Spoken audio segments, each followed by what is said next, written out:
everybody, it's old folks here. So I'm kind of redoing some of the series that I've done before with, what heroes I recommend. Obviously there's been a lot of changes. Some heroes have gotten awakenings, some have just gotten updates, and they've been buffed. Some have, I wouldn't say have gotten a nerf, but some have gotten a little bit of a nerf. So I just want to kind of go over some. People have been asking about it. I'll make a video hopefully sometime next week on maybe some of the weaknesses of like different heroes like legendaries and things like that. And so I wanted to kick it off today with the Marksman because I've been getting a lot of requests both in game, out of game, via messages asking about, who should I really level up now? You said 5 months ago I should do this person, and now you're saying this person. So I'm just going to jump right off into the Marksman category. When we look at Marksman and the role that they play and how a lot of things have changed with the addition of Lucifer, it has definitely changed up a lot of players' playstyles. Now, Zoey is a phenomenal hero, does a lot of damage. Her awakening is amazing. And who doesn't like a stun gathering tool? Works great in Crystal Dungeon in arenas, crusades, all those different stages. I mean, it's just great. But when you look at Lucifer and what Lucifer brings to the table, you really want crits. So a lot of times Zoey starts to fall out when it comes to people saying, hey, I want to run Zoey because I'm really concerned with crit strikes. And while the crit strike level here is not bad, we start to look at some of the other heroes, and you say, okay, where are my big boys? There they are. It's completely possible to run her on a crit strike team, but you're going to see a lot of times, like these Coco teams and things like that. And we're going to get into that. So she's still pretty powerful, a lot of uses. Doesn't see as often on a Lucifer team, but she's still really good. Sue's become a staple. A lot of people build a Sue just for things like Sky City or running the different raids because of her ability to lock down, her awakening. She's really good. Now, a lot of teams compositions kind of, where's she going to fit out? There's a lot of different builds that go there, and I'm not going to try and get into this one. But Sue's a great one. Now, she may not end up on all your teams, but she's still really strong, and you're definitely going to want her for like Sky City, dealing with, oh boy, I'm having one of those old man moments here. I can't think of his name. Let's pull it here. Where's my legendary out? Malachi. I was like, man, I'm having one of those old man moments, because of how it works. So, you're going to see a lot of use with her. Now, whether or not, again, if you're a non-VIP player, it's going to be hard to manage all these heroes. So, but if you're going to want to do anything in Sky City, you're going to kind of need her too. So it's just one of those difficult situations. Mira still does great. You can see her on a Lucifer team. You can see her individually. If you're not running a Lucifer, a lot of this kind of doesn't come into play, but she's still a great hero, especially with the free pick out of the Crusade, so you can't go wrong. And then I want to talk about Weston Cocoa. Now, Weston Cocoa have seen a lot of gameplay addition, and a lot of that has to do, again, with the Lucifer setup. Now, of course, they have awakenings. They run Wings of Origin. Obviously not here, but you want that. You want that damage, especially on a Wings of Origin team. And so you'll see a lot of guys building these too. Armor penetration, the boosting of buffs and everything. So they've gone from kind of a back use, weren't used probably 3-4 months ago with any real kind of amount, and now they're a pretty strong team. It's pretty nice to have on your hand if you're going especially a Lucifer route, but just in general, they're really good heroes. At some point, everything kind of changes. If you're not running Lucifer, then they're still good, but I might focus on some of the others, again, like a Zoey or a Sue. And so that brings me then to Jolie. Jolie does a lot of damage. Don't let her underestimate. The ult helped a lot. If you have her awakening, or the awakening helped her a lot. If you have her awoken like I do, and then you play any of the tower defense things, I mean, it's not even funny once you get her third skill, just how much damage she does. But even on the battlefield, if you can keep her alive, you get her out 4 dots. She's pretty heinous. I've seen some pretty good teams with her. I still don't know if I would pick her over anyone else, but she can be really powerful. So don't underestimate her and her ability. Gridlock is still Gridlock. A lot of people are concerned about his role with the upcoming release of Honey. Obviously, she's not out yet, so we don't know exactly how she's going to play into it. But he sees mainly a lot of his usage just for the bullet time teams, or again, you know, against Lilith and the Sky City. So it's another one of those heroes that are kind of limited to certain stages. Wreck is still Wreck. Wreck still does great. Works great on an AD team. You know, I still say he's good to have, but you know, again, a lot of people don't build him anymore that I've seen because of, you know, what they say, limited use. If you're not going AD, they don't pick him. So it's kind of one of those, you know, I don't know. Luffy is strong. People tell you Luffy is pretty powerful. I haven't gone more because of how I built my team up there, but she is fast. She does great damage. Crit strike level's not bad. Again, you know, you look at what she's got here, it's still pretty good. So I've seen a few people run her on a Lucifer team. So, you know, you can't complain there. And then obviously her item, you know, basically is increasing her damage every attack. And if you're running a Sizo, you know, that you're using that same item. Pearl's still good. Still waiting for an awakening.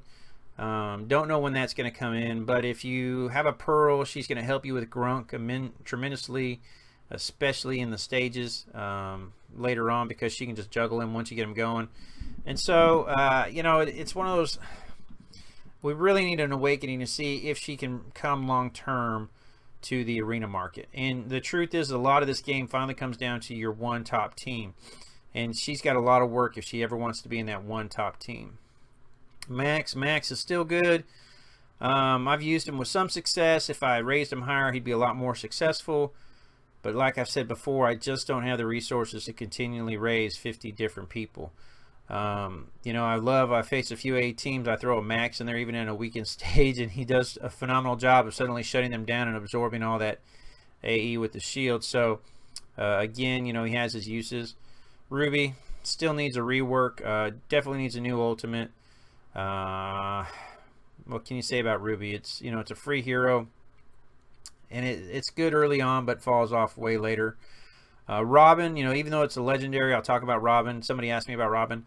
If you can get Robin silver starred, gold starred, and maxed out, and when I say he's a beast, he's a beast. I mean, really is. Brings a lot to certain teams. You'll see him on some of the epic elite teams, legendary teams. So he is good. It's just getting him to that point is costly and hard. So I don't think he's not bad. York's seen a lot less action, even though he has that pretty good stats, even though he's kind of tanky, works well with the bullet team and a lone dog team, and his skill here is again for the lone dog team. With the addition of Lucifer, you pretty much have seen him take a back row. You don't really see those lone dog teams very much anymore. Bibbo, you know, it's gotten better, just still not where it needs to be. Definitely needs an awakening. It was improved some with the patch a few months back, but you know, a lot of people, you know, don't pick him still or don't use him. Tauren, gosh, they need to rework Tauren. They need to give him some love. They need to give him awakening. We'll just kind of leave that there. And then Panderers, he actually is good. A lot of people underestimate him. I've got him gold star just because of all the tokens from the brawl. You know, if you get him with the poison totem, I mean, he is just a monster. So don't underestimate him. Use him if that's, you know, especially if you're going free. So, you know, having said all that, who do I pick? Always the question. Someone's going to complain, say I changed my mind in 3 months, and I might, as they change heroes. Currently, as of 3/25 of 17, I'm still going to pick Zoey, because I think starting off, especially, she's going to bring a lot to the table. She's hard to get up, but if you're willing to invest in the soul stones, I think she's really great, and I think she brings a lot to an arena team, especially once awoken. If you don't have any legendaries, I still think she's phenomenal because of what her awakening does. I think you're going to have to build the suit at some point. If you really want to do well on certain stages, especially if you're having any hope and chance of doing anything on Sky City, you're going to need one. So you're going to have to kind of do that. I still say pick Mira. You know, you can do a Blaine or a Mira either way you want to go. But I love Mira's ability to crit once you get her to 5 stars, which takes a little bit of time. But once you get her to 5 stars, she really changes.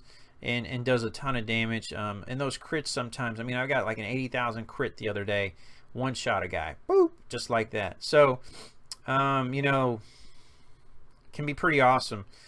And from there, you know, we get into these other heroes where I say they're not bad, and they have their uses, but you know, they all play separate roles outside of certain things. So Gridlock, again, you know, you can get soul stones for. He's easy to get. He's not terrible, but he's not great. Needs a little rework, especially since he only shuts down the Blaine ultimate, and often he's going to cast this before Blaine does, which means it doesn't do you any good.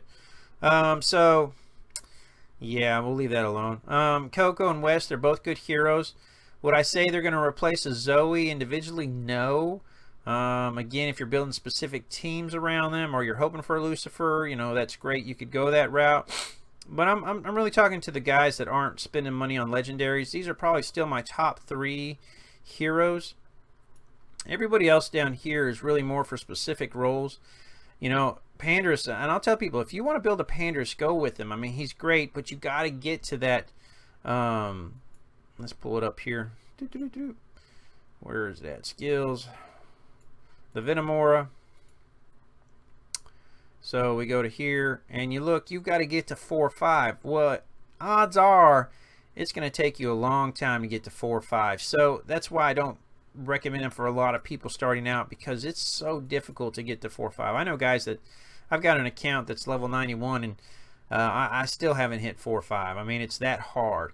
So, and that's got a Vortex and some other legendaries. It's just, you know, I built an 80 team versus a Magic team. In certain stages, you got to have a Magic team, and yeah. So these are really my top 3. And everyone else is kind of fill. You know, again, you take what you get, you run with it. It's like somebody said, well, I got Ruby 2 times in the wishing pool. Well, then run with Ruby. I mean, starting off, that's what you want to do. I mean, you've got a hero that's, you know, definitely, you know, 3 stars. Now run with it, you know. But then kind of focus on it from there, and look long term. And again, I always come back to that. Really try to pick your team and focus on building that team, because if you try to carry a ton of people, it's just going to hurt you in the long run. Don't worry about the brawl. Don't try to formulate 3 teams. Really focus on one solid team, and then, you know, take whatever you get. Because in the end, when you do wars and fighting, you're going to find that one team is really what's most important. I know a guy who runs one team, and he can beat a guy that's got 4 teams that are all like 300,000 power plus, and he's got his one because he focused on one good team. So that's really kind of what you need to do. So pick your marksmans that you think are going to help you long range. Obviously, Mira's easier to get than some. Sue's going to take you a while. Zoe's going to take you a while for their soul stones, but they're phenomenal for both in-game purposes. And the rest, you know, just kind of go from there. Obviously, you want a Jolie or borrow Jolie for tower defense. But that's kind of my thoughts. Let me know yours. Hope you all have a great one. I will talk to you all later.